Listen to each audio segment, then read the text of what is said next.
In 1865 in the United States, Edward and a group of soldiers had to face a horde of the living dead that appeared after the period of the Civil War. 6 years after the zombie pandemic broke out, Edward had lost his entire family. During a hunting trip that lasted 2 days, when he returned home, he discovered that his wife had become infected. When he realized that his beloved wife had turned into a monster, Edward had no choice but to shoot her dead. However, his son named Adam had also disappeared, and so Edward decided to leave home to search for him. But he was never able to find Adam. Over time, Edward began recording what he witnessed in a journal and concluded that the only way to destroy a zombie was to destroy its brain. Because these monsters moved slowly, long-range weapons were the ideal choice for fighting them. After capturing his former neighbor, who had also been infected, Edward carried out a number of experiments to find out exactly which senses these creatures still retained. As expected, the neighbor no longer remembered him and had no idea who he was, but he could still see, hear, and smell. These creatures craved human flesh and had no interest in any other kind of food. Although they no longer had the ability to think, zombies were afraid of fire, and flames could be used to drive them away. With his curiosity about the monsters, as well as about the remaining number of infected people, growing ever stronger, Edward mounted his horse and left home, beginning a journey of exploration. Along the way, he encountered many zombie corpses and human skeletons that had been picked completely clean of flesh. After several days on the road, Edward decided to rest and went to the edge of a lake to fetch water. As he bent down, he was suddenly attacked by a zombie hiding underwater, and the creature pulled him down into the lake. After struggling with the monster for several minutes, Edward managed to destroy it underwater. He then climbed up onto the bank, exhausted and panicked. While resting and trying to recover his composure, Edward spotted another group of zombies slowly approaching, and among them was Adam, the son he had been searching for all this time. Seeing his son again after so many years, Edward was overwhelmed with emotion, but then he broke down in tears at the sight of his son's current condition. Immediately, Edward drew his gun and shot the other zombies. But he could not bring himself to do the same to Adam. Adam moved closer, and with no other choice left, Edward embraced his son to keep from being bitten, then cried out in despair as he fired a shot into Adam's head. That evening, Edward built a pyre out of dry branches. He cremated Adam's body as a final farewell. After the funeral, Edward kept a small portion of his son's ashes in a metal box. That night, he thought about ending his own life to put a stop to all his suffering. After drinking a few sips of liquor, Edward loaded his revolver and pulled the trigger, but stopped himself the second time. As he stepped out of his shelter, he came across a zombie and unleashed all his pain and rage upon it, beating it until it was completely destroyed. In the morning, Edward set fire to the shack where he had been living for the past few days and set the final goal of his life. Now, the only thing he wanted to do before he died was to bring his son's ashes to a waterfall, a place Adam had once dreamed of visiting. But he had never gotten the chance.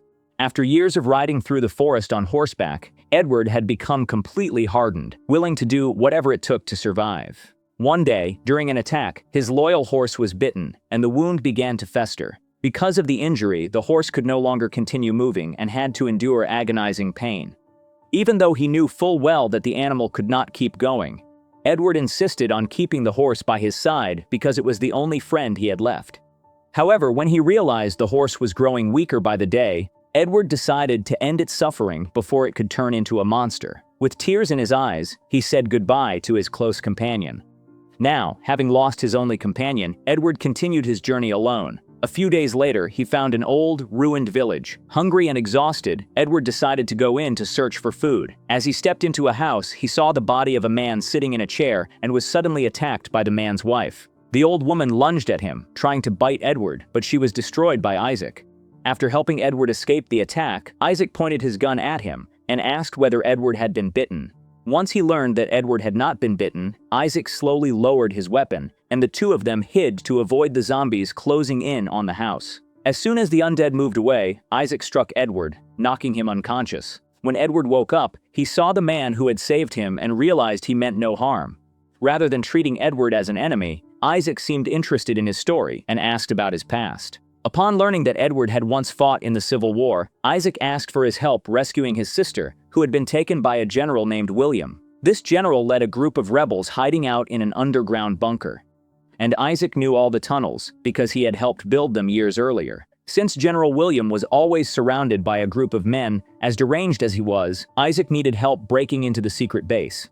Ever since losing his wife and son, Edward had had no reason to live and nothing left to fight for. But seeing a man begging for help to save his family, he could not refuse. Together, the two of them fought relentlessly against the undead, and the monster stood no chance against them. Although he didn't know whether Isaac's sister was even still alive after being held captive for so long, Edward remained committed to the rescue mission and was ready to do whatever it took to help reunite Isaac's family. One night, while sitting by the fire warming themselves and telling old stories, Isaac said he needed to step out to take care of something personal. While sitting alone waiting for his friend to return, Edward was suddenly ambushed by Wayner, who put a gun to his head and took his revolver. Right after that, General William appeared and knocked Edward out, taking him back to his secret base to use as a test subject for his research. Knowing there was no chance of fighting off this group of men, Isaac decided to hide behind some bushes and wait until dawn to follow them. That night, Edward was locked in a cell along with several other prisoners. He discovered that General William was deliberately infecting people with the virus in order to find out whether any of them were immune to the disease. In the prison, Edward met Emma and learned that she had been held there for several weeks. All the infected were examined by a doctor named Johnson, who carried out countless experiments trying to find a cure. However, despite months of research, Dr. Johnson still could not reverse the effects of the disease, which infuriated General William to no end. William declared that if the doctor still had not found a treatment within the next few days, all the infected would be fed to the monsters. The next day, as Emma was about to be taken away to be infected, Edward tried to convince the soldiers to take him in her place. Just then, Isaac appeared and killed the guard, embraced his sister, and freed all the prisoners from the underground bunker. When he discovered prisoners were escaping, Wayner immediately gave chase and shot Edward. Right after that, a zombie appeared and devoured Wayner. Seeing his friend wounded, Isaac carried Edward through the forest until they reached the home of a healer named Eva, a woman living in seclusion in a hut deep in the woods. Emma knocked on the door, begging for help. Just as she started to think there was no one home, the door swung open on its own, letting her step inside. However, as soon as Emma entered, the door suddenly slammed shut, making her scream for help. As Isaac tried to break down the door to save his sister, Eve appeared and recognized Emma, since the two of them had met before, back when Emma was still a child. Right after that, the door opened, and Emma called her brother in to help bring Edward inside. Since Eva had agreed to treat him upon seeing that her patient was pale, cold, and drenched in sweat, she concluded that Edward might not survive and gave him medicine to ease his pain. She then disinfected the wound and removed the bullet, causing Edward to pass out from the pain, having lost too much blood. Edward needed rest, and Eva revealed that if the wound became infected, he would not survive. When dawn broke, Edward woke up, and Eva applied a medicine she had made herself to the wound.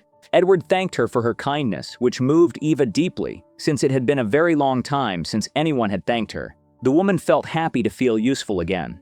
Eva led Isaac and his sister to see the traps she had set up around the house to catch the undead. She revealed that any zombies that made it past the traps would trigger bells hanging outside the hut. This way, Eva could tell when they were getting close. Even after healing Edward's wound, he and his companions decided to stay on this hill with Eva for a while, until they could decide where to go next. Now that the survivors had bonded together like a family, they divided up their tasks and roles. Isaac took on the job of guarding the hut, keeping watch day and night, always ready to protect the others from any threat. Once he had fully recovered from his gunshot wound, Edward also joined his friend in keeping watch, while continuing to write in his journal, recording everything they had been through. Over time, the attacks grew more and more frequent, and almost every night the survivors had to face uninvited guests. After months living in a cycle of destroying the undead by night and burying them each morning, the fateful day finally arrived. The two fighters were unable to defend the house, and Emma was bitten. Fearing his sister would turn into a zombie, Isaac prepared to shoot her. But then he discovered that Emma was immune to the disease. She revealed that she had been bitten once before but had never turned. This proved that the virus could not infect her. Right then, Eva stepped forward to examine the scar and asked what had happened. Emma explained that before she was captured by the soldiers, she had once cared for a sick neighbor and had been bitten by him. Many days passed, but she never even developed a fever. That night, Edward woke with a start from a nightmare and saw Eva leaving the hut. He immediately followed her to ask what was going on. It was then that Eva revealed that decades earlier, she had lived with her younger sister, named Julia. One night, Julia was followed by two drunken men, attacked, and her life was ruined forever. A few weeks later, Eva discovered her sister was pregnant, so she decided to help Julia end the pregnancy so she wouldn't have to live with that painful memory for the rest of her life. However, when the villagers found out, they accused Julia of terrible things and sentenced her to death. On the day Julia was executed in the town square, Eva stood in the crowd but could do nothing to save her sister, so all she could do was curse everyone who had taken part in it. After that incident, Eva was banished from the village and treated like a criminal. She had to trek through the forest for days on end, alone, hungry and thirsty, with nothing but the clothes on her back. After a while, Eva met a woman in the forest who took her in. During that time, the woman taught Eva everything she knew about folk remedies and healing. When the woman eventually left, Eva happened to find some ancient scrolls containing magical rituals centuries old, among them one especially dark rite capable of bringing the dead back to life. Hoping to revive her sister, Eva began studying the rituals and incantations. Once she had mastered all the knowledge, she went to the cemetery to bring Julia's body back to the hut and perform the summoning ritual. Many hours passed with nothing happening, and eventually Eva fell asleep. But when she woke up, she was stunned to see her sister standing there, pounding on the door. In that moment, Eva's heart filled with joy at seeing Julia alive again. But that dream quickly turned into a nightmare when Julia began attacking and killing the first people she encountered. After hearing this story, Edward realized that the woman standing before him was the very person who had unwittingly caused the zombie pandemic that had devastated humanity, as well as the one who had cost him his own family. However, seeing the deep pain etched on Eva's face, Edward understood that she was consumed with regret, and so he decided not to blame her, since all Eva had ever wanted was to bring her sister back. A few weeks later, Isaac and Edward realized they were running low on ammunition, so they decided to sneak into General William's armory at night to steal weapons. After taking a crate of supplies from the storehouse, the two men slipped quietly back into the forest, but they were spotted by Cliff, who decided to follow them.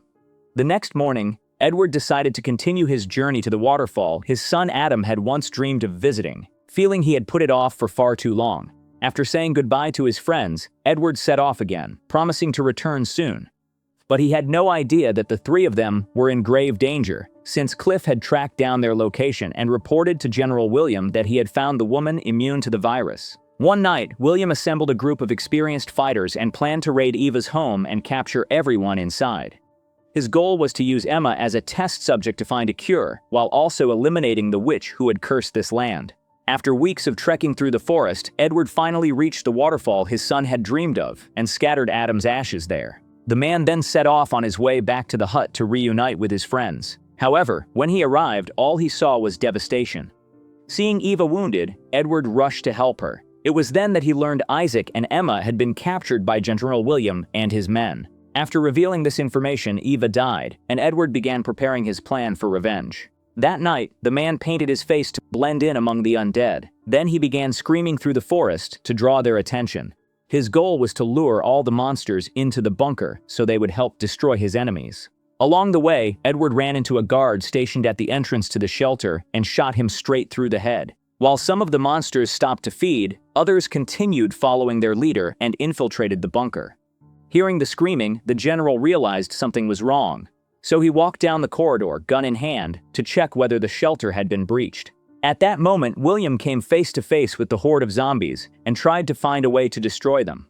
While Edward searched for Emma, once he found her, he shot Dr. Johnson dead and helped her to her feet before the two of them fled. They ran to the dungeon to rescue Isaac and the other prisoners. However, just as they approached the door, Cliff appeared and opened fire on the escapees. At that very moment, the zombies appeared and attacked Cliff, but now Isaac had already been shot and could no longer stand. In his final words, he urged Edward to destroy the general's entire army and asked him to take good care of Emma.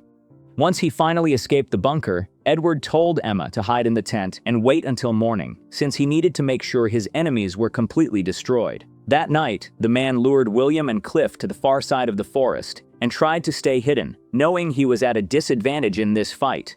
His strategy was to separate the two of them and lure at least one into a trap.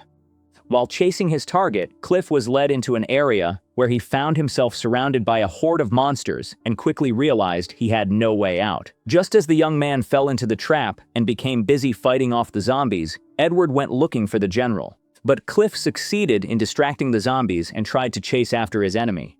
However, What Cliff didn't know was that he was doing exactly what Edward wanted, and while in pursuit, the young man fell into a pit full of the undead. After escaping Cliff, Edward chased after the general and crossed a stream to hide behind a tree on the other side. Realizing that his opponent was determined to pursue his revenge, William tried to persuade him to join his side, claiming that the witch had corrupted his mind.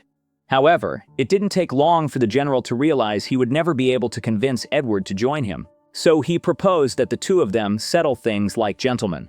After putting away their weapons, the two men stepped out from behind the trees and walked toward the riverbank. Looking Edward in the eye, the general made one final offer, demanding that he cooperate and hand over Emma, since the young woman might be the key to helping the doctors find a cure. However, Edward held firm to his position. He said he would rather live in a world ruled by the undead than live among men like William. Right at that moment, the general drew his gun to fire, but Edward was faster and got his shot off first. With his enemy struck down, Edward immediately ran back to the tent to find Emma and breathed a sigh of relief upon seeing she was safe. Despite her deep grief over the deaths of Eva and her brother, the young woman found comfort in Edward's arms and felt happy to have someone by her side she could trust. After enduring so much loss, Edward came to the conclusion that a life lived with a broken heart wasn't worth continuing, and he decided to give himself a new chance. At the end of his journal, the man wrote that even in a world overrun by the undead, people could still choose to hold on to hope and keep moving forward, especially when there was someone worth fighting for. To him, Emma's immunity was proof that pure, untainted blood still existed, and that meant humanity still had hope. Today's story ends here. Make sure to subscribe and turn on notifications so you can watch more videos like this. Thanks for watching.